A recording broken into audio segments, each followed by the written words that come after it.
So Bella, hi, how are you today? I'm well, thanks. How are you doing, John? Very good. I've been looking forward to having this conversation. I feel like we should have had this conversation a long time ago, but been waiting to record the conversation because I think it'll be useful for some of our guests who have joined us. I know we've got some health mentors on the call as well. So the purpose of today is to try and dig a little bit deeper into our Wellbeing Compass T1 results. So for those who aren't familiar with the system, we've got a survey called the Wellbeing Compass, and I'll explain a little bit more detail in a moment. But we've just collected our end of term two data, which is the spring term in UK schools. But what we're talking about here on this webinar, it's our T1 data. So this covers the period between September, when the school started, and Christmas. And Bella's had some time to do the analysis, and we're going to go through some of the results now. I think that's what we agreed, isn't it, Bella? That's what we're going to talk about, unless I've got my wires crossed. Nope. That sounds right. Excellent. Just to set the scene, then we have a system called the Evolved Development Tracker, and this Evolved Development Tracker was designed to help assess the impact of our health mentors' work in schools. It's called the Evolved Development Tracker now because we've added a few extra features to it, but it's the Wellbeing Compass survey that we'll be discussing today and the results from that survey. The reason why we created a bespoke survey is because there was nothing else out there that allowed us to accurately track the impact and the wide-ranging impact of our work in schools. And what I mean by that is it's not just an emotional wellbeing survey. It also looks at students' sleep, their diet, their physical activity levels, self-efficacy, and their personal development. So it's quite a broad 360 review of a child's wellbeing. And what this system has allowed us to do is define something called the wellbeing gap. So we assess students at the start of the program and we compare their wellbeing with the rest of the pupils in the school. And we can see a fundamental difference between mentees we work with and the rest of the school population. And that gap, the wellbeing gap, is something that we can close after 3 terms of our intervention, if not overtake. So that's something that's been independently validated now by different university studies. So I guess the first question is, are we working with the right pupils? And the reason I ask that is because in some schools, we use the Wellbeing Compass survey as an identification tool. We ask all students in the particular year group we're working with or the key stage to complete the survey, and that will help with our selection to make sure we're working with children with lower levels of wellbeing who are potentially more vulnerable. So for the current academic year, how did we do at the start of the year with selecting the right pupils to work with? So the short answer is if we look at many of the demographic indicators, the data would suggest, yes, that we are working with the right pupils. So if we take a look at these graphs, they allow us to look at our mentees in comparison to national average figures, and that just provides hopefully some broader context. And then you can also see the shadows and the non-mentees, so everyone else in the classroom. And looking first at free school meals, you can see that the mentees are more than 2 times as likely to be eligible compared to the national average. In terms of special educational needs, more than half of the mentees have one or more special educational need, and that's actually 4 times the national average. And in terms of being care experienced, 0.7%, so just under 1% of mentees are care experienced. And that is the exact same proportion seen nationwide, 0.7%. And then if we move on to English as an additional language and pupil premium indicator, we do see a slightly different picture here. Across both these indicators, the mentee group is lower than the national average, but the shadow and the non-mentee group are higher than national average. And that might be to do with, particularly with PPI, to do with differences in the way that the data is collected and reported. So we'll investigate that further. Overall, across most measures, the mentees represent a large proportion of at-risk children with complex needs.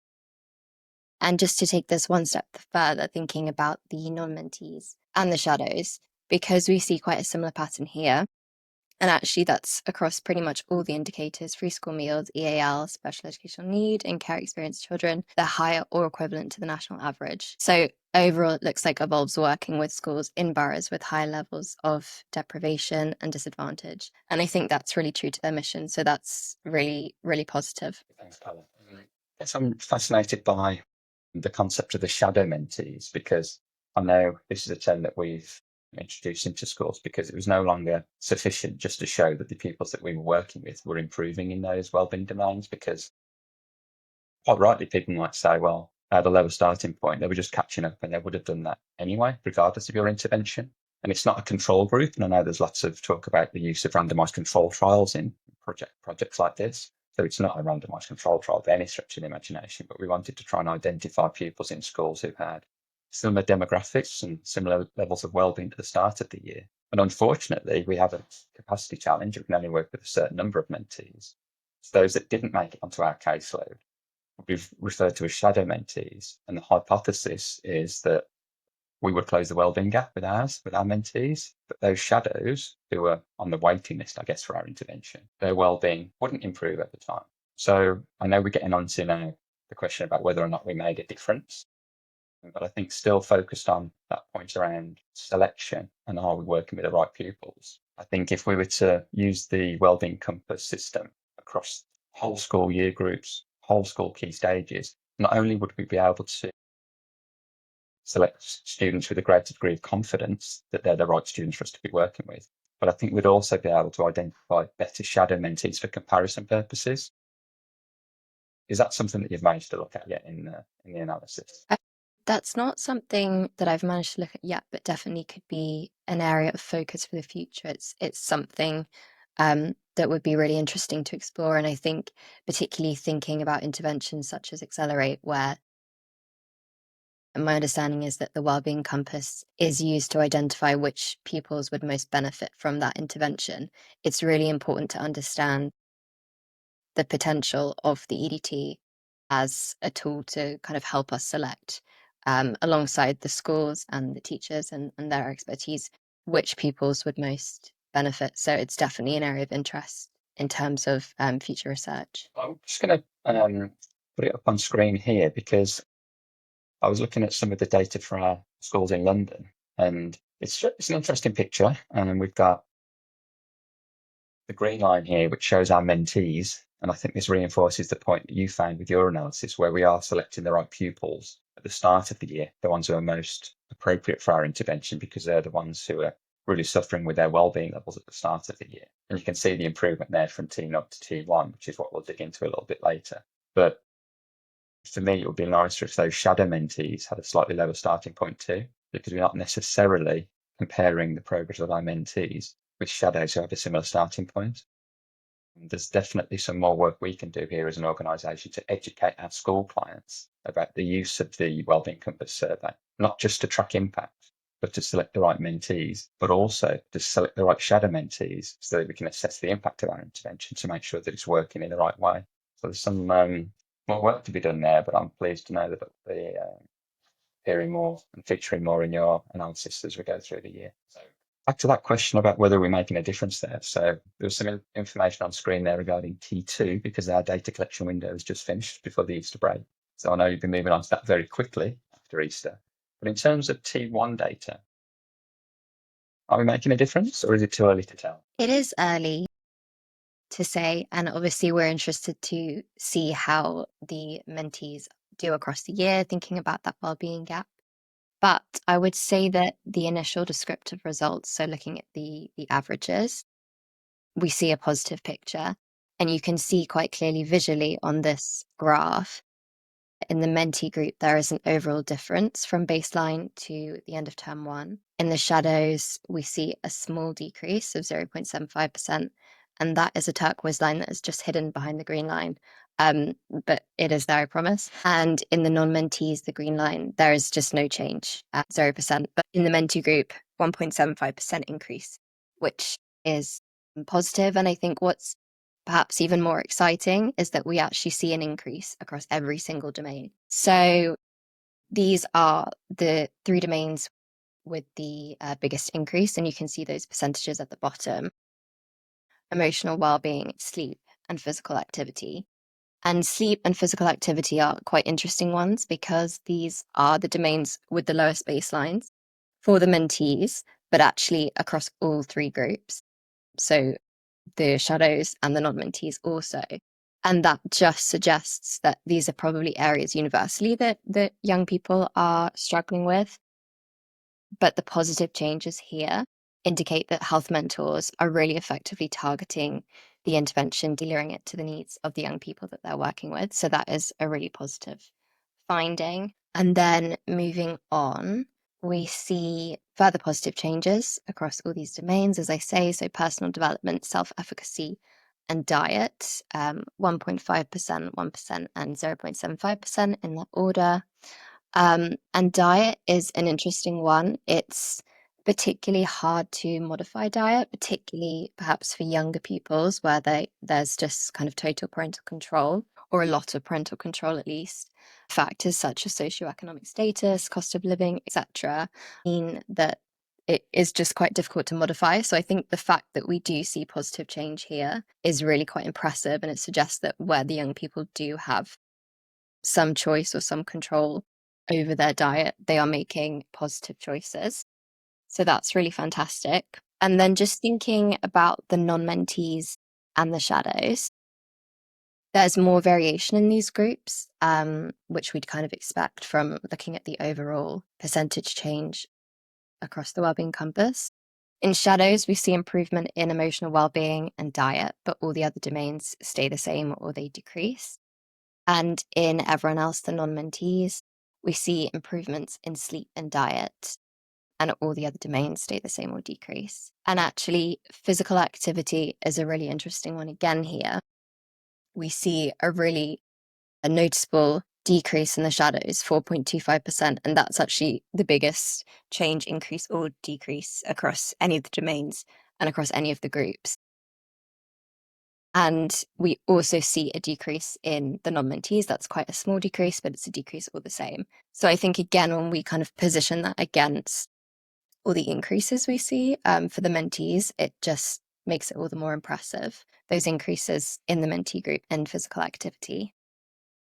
So I think they're really pleasing results. As we say, it's baseline to term 1, but it suggests that the health mentors' hard work is very much paying off. Some fascinating insights there. My first observation, reflection back, is the fact that there's any increase at all, because when we've used this system and these surveys over the past 10 years or so, we've not seen any improvements. And in some cases, it's been a sort of a 1% decrease in some of their wellbeing levels. And the feedback I've had from researchers and evaluation colleagues has been that it's a self-report survey. So initially, they don't have a relationship with a mentor. At the start of the year, they're answering it in terms of what they think the mentor would like to hear, not what actually is happening in their lifestyle at home. And by the time they've developed some rapport and they're a bit more open and honest with their responses, we tend to see the results go down. So that was the first observation, because I was pleasantly surprised to see them going in the right direction. But I just wonder whether or not this is because we're working with a slightly different demographic now to historically where most of our work was in primary schools. We've shifted a lot of our focus now to secondary schools, especially year 7 with that transition. Do you think that might have anything to do with the fact that we're seeing an increase here? I would say an unexpected increase so soon in the year. Yeah, I mean, as you say, there's so many factors involved, and I think self-report is a really important one to pick up on, because these measures are not objective measures. Sleep, for example, this is not being measured and studied in a lab. We're relying on the children to come in and to report their experience. And if they've had a bad night's sleep the night before, even if their sleep's been great for the prior month, they might put a low score, or vice versa, where we might see the inverse. That's a really important point to pick up on. In terms of whether it's kind of a primary, secondary a difference, it's possible. And it's definitely something that we're keen to dig into with the term 2 data, and to start to break this down by primary and secondary, and see if we're seeing differences there that might be driving that positive increase.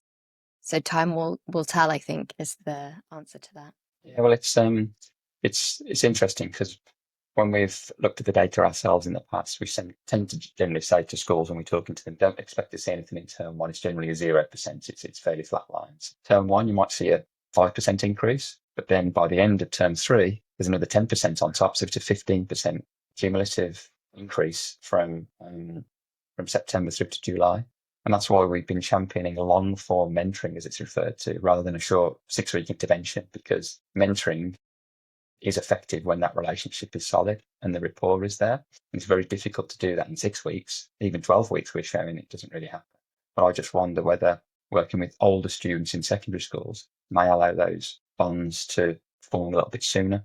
that's something we're Mm, certainly keen to look at. But I'm also interested in some of those domains that you've mentioned there, because when you look at the overall combined wellbeing scores, it's not really a true picture because it could be disguising a real issue in one of the 6 areas. Somebody might have a high overall score and we think they're fine, but their emotional wellbeing could be on the floor. So I'm really pleased that we've got the analysis here on a domain basis. But those ones that you talked about as sleep and diet in particular, where there's so much parental control. I had an interesting team meeting with our London mentors earlier in the week, and we are talking about this because I've had some head teachers push back and say, well, I understand why you're collecting this data, but I'm not expecting those to change at all because parental influence is so great in terms of mm, what time children go to bed at night and what's put in their lunch boxes. But I challenge that because I choose what time I go to bed. I don't have parents telling me what time to go to bed. But when I'm in the bedroom, I can choose what I'm doing. I can read a book. I can get my phone out and all those mm, bad sleep hygiene habits, or I could just go to sleep. So there are things we can do there that are within our control and the control of our mentees. And equally, when it comes to their lunch boxes, parents decide what to give them for school, but it's children that ultimately decide what they put in their mouth. So there are elements of control that parents have over those domains, but there are also some elements of control that are under the influence of the mentees. So it's not surprising to me to see those improvements, although it might not be entirely obvious that we can have that impact when we first look at this.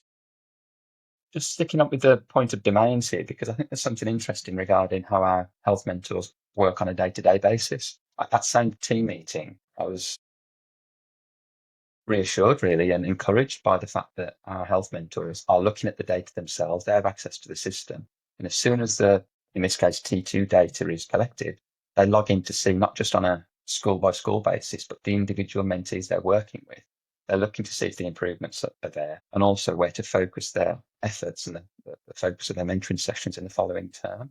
So I think it's useful not just as an impact tool, but also a formative assessment tool try and identify where the areas of focus are. I know you're eager to get into term 2 and to look at some of the data there.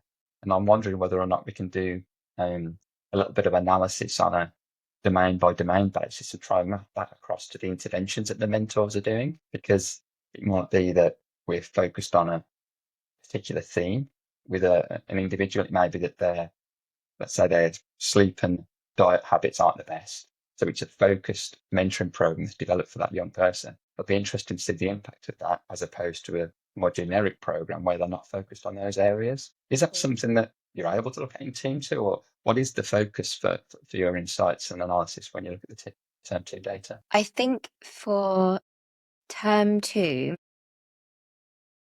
this is so I think the primary, secondary, having a look by primary and secondary age is something that we're really interested in and will probably be a big focus for term 2. In terms of looking intervention by intervention, again, will be very interesting, and it's important to kind of to unpick that definitely. I need to get deeper into the data and understand how I will approach that in terms of kind of linking things up. So I think that will be possibly a bigger piece of work that will happen um, this year as well. I think what we're talking about here is great because what we're not doing is just producing an impact report with some data to justify investments on a summative basis. What we're trying to do here is track the impact that we're having on a not necessarily week by week basis, but we're trying to improve the well-being of children and young people that we're working with because we know that drives their performance in school. Very often we're looking at the summative results, which might be poor progress at key stage 2 in their SATs. It might be they've got lots of negative behaviour points on the pastoral system in school. It might be that, unfortunately, in some cases, children are suspended and there's an assumption that they have a mental health issue or an undiagnosed SEND. But what we're doing is tracking it in a more preventative and early intervention way so that we can identify where those prodromes are. That's the word that I was told we're focusing on here. It's the conditions that lead to a bigger condition. So what we're trying to do here isn't just look at this from an investment perspective and to justify the investment to show that some impact's being made. It's to tailor the interventions to make sure that we're having that impact on a week by week, month by month, term by term basis. But for some schools, it's difficult to the wellbeing improvements against the pastoral or the school performance data metrics that they're capturing. And that's why we've introduced a couple of other features into the Evolve Development Tracker. One's called the Classroom Climate Survey, and the other's called the Pupil Performance Survey. And for the schools that have done this, we're showing now that the well-being of pupils in schools directly links to how they're engaging in a classroom. And it may be that one of our mentors is working with a cohort of 30 in a typical secondary school, and those students are distributed amongst different classes and different teachers. And we're asking the teachers to report back on the climate in that classroom. Is it conducive for learning? Because it's not just the impact of wellbeing challenges on the individual, it's the spillover effect that has on the rest of the school community. And we managed to show that on a small scale basis, looking at individual schools. But for term 2 and certainly term 3 analysis by the end of the year, it'd be excellent if we could incorporate some of the classroom climate data into this as well. But I don't believe at the moment, Bella, we've got enough schools that are on board with this. Have you got any facts or figures regarding how many schools we're working with the classroom climate data? I don't off the top of my head. But that's, again, something that will be of interest. And as you say, classroom climate is a really interesting one because we can start to think about whether, and also in relation to this, I'm quite interested in teacher wellbeing and whether that's kind of a secondary benefit of having a health mentor in the classroom. Does that affect teacher wellbeing in any way? And again, it links to classroom climate because it's thinking about what are the wider impacts of this intervention. We have a health mentor working one-on-one with a mentee, but as you say, there are likely to be spillover effects. It's likely to be beneficial for other children in the classroom, which is obviously fantastic. It's really positive. So it would be great to kind of unpick more of what's going on there. I know there's a lot of research out there that talks about the impact of well-being on academic outcomes, but for me that seems quite obvious. But from a head teacher's point of view, there are so many other factors at play, not least the quality of teaching and learning in the classroom. So it's difficult to attribute any interventions that we're doing here that are focused on the child's well-being and how we can map those against the academic improvements that may or may not be seen. So what we've also done is introduce a survey called the Pupil Performance Survey. Now this one takes a little bit longer for schools to complete because it's not done on a class by class basis. It's actually pupil by pupil. So where the classroom climate survey may take 5 minutes for a teacher to complete, it's 5 questions. And one of those questions, interestingly enough, goes back to staff wellbeing. It's around teachers spending more time than they would like on behavioural issues in the classroom rather than teaching and learning. And that's an interesting way for a head teacher or a school leader, a finger on the pulse in terms of where their support is needed and which teachers in school need the most support. But the pupil performance survey, that's for teachers to complete on a pupil by pupil basis. And it's a 5-point Likert scale. So they're familiar with using similar surveys when it comes to academic progress in a school.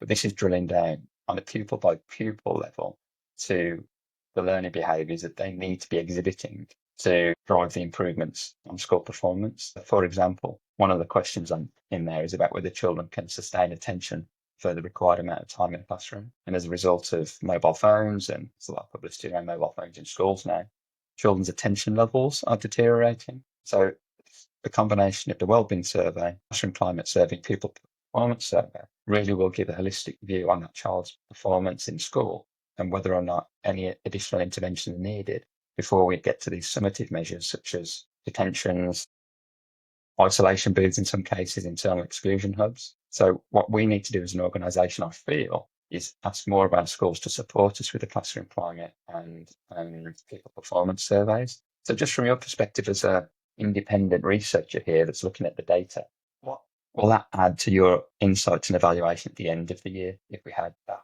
rich data from a different source rather than just relying on students' self-reported wellbeing measures? From a research perspective, I think the kind of term here we'd use is triangulation, which is kind of what it sounds like or what it looks like. It's the idea of collecting data from different sources about the same thing. So we're asking the child, but we're also asking the teacher. For example, you may ask a parent or another figure in the child's life, and that helps us to triangulate and understand and kind of, I suppose, when we're thinking about validity or accuracy, have we got the same information from different sources? How can we build a bigger picture of what's going on?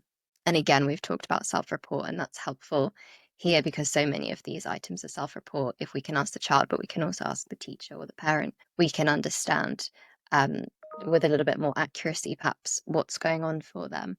So I think that will be really helpful and really important. And it just helps us build a broader understanding of the impact of having a health mentor in a classroom, which is really helpful in terms of feedback for schools that we're working with currently, but also, I suppose, potential clients for the future. It's helpful to be able to say that the intervention does this, this, and this, and we've got some data to back those points up. So I think it will be really beneficial to have that data. And I appreciate that it can be quite difficult for teachers to find the time to fill these questionnaires out. We know that they're really busy and they're overworked and they're extremely stressed. But wherever it's possible, if the health mentors can support that process, I think it will be really valuable to have that data. I agree. And I think we've got Tushar on the call, one of our health mentors. And I remember actually we may have some questions from our health mentors here before we wrap things up to see if they've got anything they would like to ask whilst they've got some of your time here. But I remember going to the school that Tushar was based in to present the Wellbeing Compass data.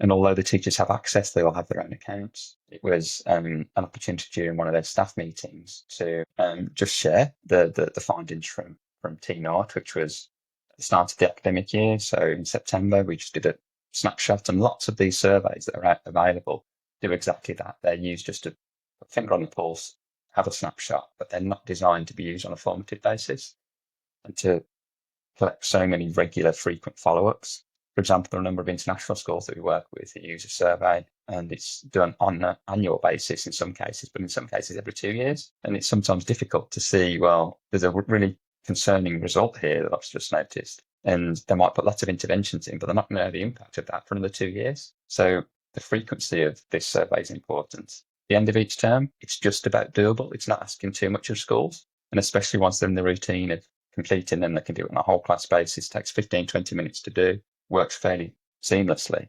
However, it's difficult to ask teachers to do this analysis, to look at the data, to go in there and understand what all the nuances are in the system and what the expected levels of progress would be in each of these wellbeing domains. So that's why this staff CPD session that I was involved in at Two-Shaft School was really valuable, because I only had 10 minutes. I was told I've got a busy agenda and I was trying to cover quite a lot of ground, but I kept getting pulled backwards because they were so fascinated by the details on screen. Comments like, well, Dad explains it then, or I was wondering what was wrong. That student was great last year, but there's obviously been a problem because they've been difficult this year since they've come back. And once you get their interest and support from that perspective, it wasn't a difficult ask for us to say, well, if you really want to help us with this, this is the classroom climate survey and this is the pupil performance survey. And that school in particular is one of our best in terms of the amount of data that we've been able to capture. So I would certainly recommend to all of our mental performance coaches and also our health mentors as well to try and get us featured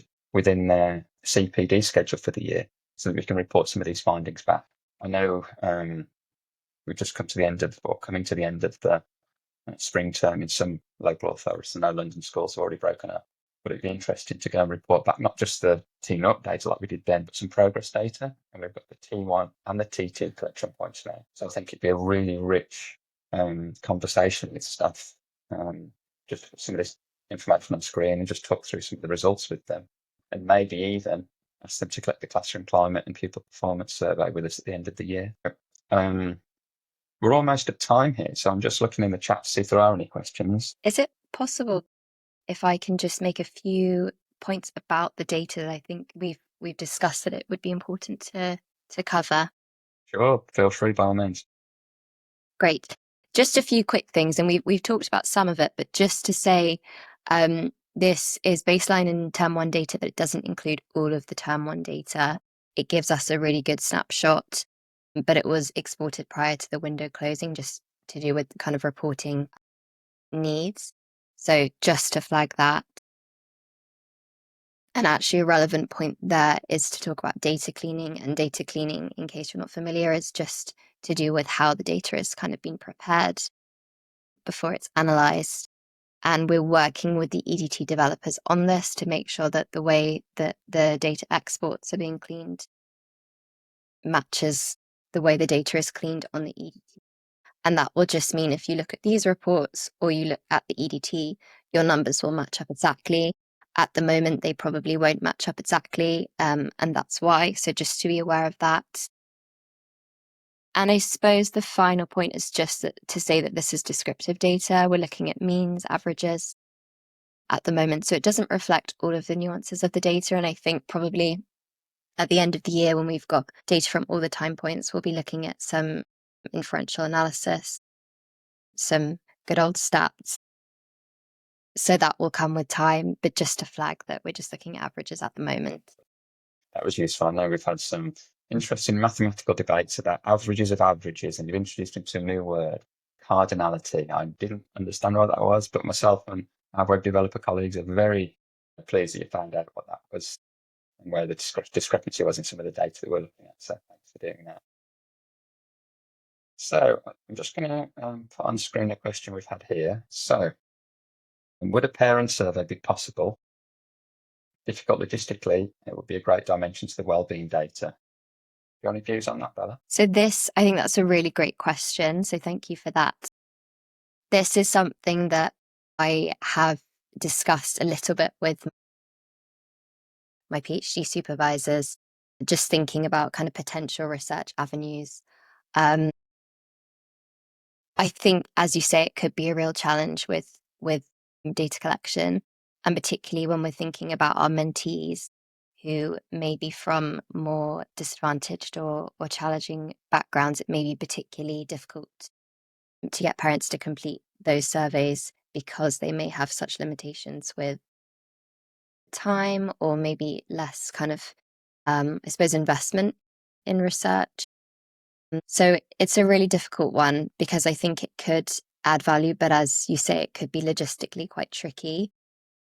And then when we're thinking about the data analysis and the stats, we need a certain number of results in order to be sufficiently powered, we say in statistics, to undertake statistical analysis. So it's a tricky one, and it might be something, if it's of interest to the mentors and to kind of the wider team at Evolve, it might be something that we consider piloting and seeing what kind of interest we get. Or there might be different ways to access parents. I'm not sure if if mentors ever hold sessions for parents. And perhaps that might be an opportunity then at the end to just put 10 minutes aside while they're in the room, put a QR code up on the screen and say, could you fill out this survey if you're interested in contributing to the research? So there may be ways around that. We might just have to be creative, but it will very much depend on what the research interests and priorities are for Evolve. I don't know if you have any thoughts on that, John. I'd be interested to hear as well. You won't be surprised to hear that I have a few thoughts. I think that I love the idea of bringing the parents in to complete the survey in a supervised manner, not because we don't trust what they're writing down in the survey. Like some students can get a bit silly, especially the younger ones, when they're sitting next to a friend and they're trying to outdo one another with outlandish responses in there. But I think if you give them the time, a bit like teachers in that CPD session, I think Two Shot said to me, it would have been great if we gave them 10 minutes and built it into the staff CPD session so they completed the survey, because it's just carving out time in their schedules. So for parents to bring them in maybe at the start of the year when we do a launch event, or at the end of the year when we wrap things up, for them to complete a survey then would be very achievable. And also I think it would help to validate some of the responses from their children, from the students. So if the students are saying, I go to bed at 10 o'clock, but the parents are saying, actually, no, you're going to bed at 1 o'clock, there's a big difference there. So I think there's lots of benefits to getting some input from parents. But my view on that, when I saw the question, was slightly different. It was not necessarily asking them to complete the survey, but sharing the results of the survey with them. Now, if they, a bit like the teachers, if the teachers see the results and what the children are saying in their classrooms, it gets their interest level. And I wonder whether or not sharing these results with parents would do a similar thing. I remember when I was in school, I was doing GCSE, I think it was in physical education theory at the time, and we were talking about calories, and I had to do a food diary for a week and an exercise diary and calculate calories in versus calories out. My mum was devastated because I told her that I was malnourished, all these calories I'm burning, you're not giving me enough food. And she was devastated. And it was an eye opener for me. And it was like certainly an eye opener for her. I needed to eat more food. And I think if some of the parents are aware of this feedback, and there's obviously implications, we need to make sure it's done in a controlled way. And we'd have to bring parents in for an introductory session to explain what this all means. But I think there's a very interesting element here to sharing this data with parents, specifically if we can get them on board with some of the work that we're doing, or the Royal Way, our health mentors are doing. If you've got them parents on board, even if it's having discussions with health mentors at parents' evenings, because I'm sure they're interested in how they're doing in the classroom academically, but I'm also sure parents are interested in how they're doing holistically from a wellbeing perspective. So I think that's a great question. Tushar, thanks for sharing. Now we've got one more here. So this is from Harry, and it's about trends with different year groups. Year 7 struggling more with wellbeing, or year 10 with sleep. Instinctively, I would say that the older students are going to be struggling more with sleep because they tend to stay up a bit longer playing on Xbox and things like that. Maybe less influence from parents. But is there anything that you've seen in the data that get that between the year groups? Again, this is another area. There is just so much data, which is fantastic, of course, but it just means we'll have to look at things bit by bit. But this is definitely a big area of interest, and it comes to some extent back to the primary secondary divide, but getting even more granular.